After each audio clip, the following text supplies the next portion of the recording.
Hi, my name's Cliff, Cliff's Custom Floors.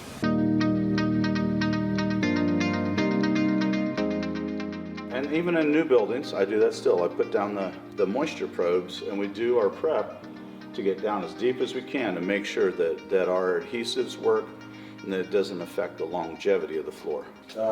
This hole here is where I found the moisture. And in this spot, it's interesting because it is right next to a bathroom. So I checked in there for moisture as far as topical. And the slab moisture is definitely affecting the existing VCT in there. It's crumbling, it's coming up. But it is not from a leak. That is damage from the existing slab conditions. So as I'm going through the building and exploring, going, how do we make this the most successful we can? I look for stuff like that, and I'm not doing this bathroom.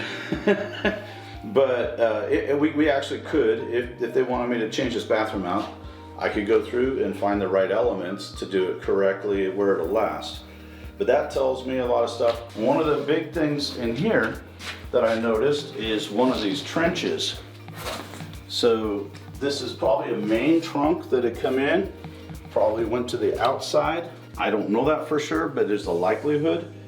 And so there was a little bit of moisture over in this corner. So I wanted to get, I don't want just a hole in the primary slab. I wanted to put a hole in the trench portion of the slab. So when I did that, we drill accordingly and then poke down the sensor.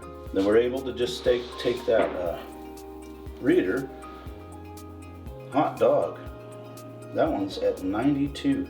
The glue will work on that, but I could treat this spot a little differently. That moisture has come up. So that tells me this little area, I'm gonna treat different than the rest. I like that. Let's go in this room right over here. More effective to stick those in there. Oh, good. Yeah, that's good news. This hole is reading 85. 66 degree in the slab, 85% humidity right there. And that's about the consistent reading we're gonna get throughout most of the building. So that one corner, that's a good thing that I'm looking at that. I have a few other things I can do to that corner to make sure that it's not gonna be problematic down the road. There's a couple things I could do to make sure even past that.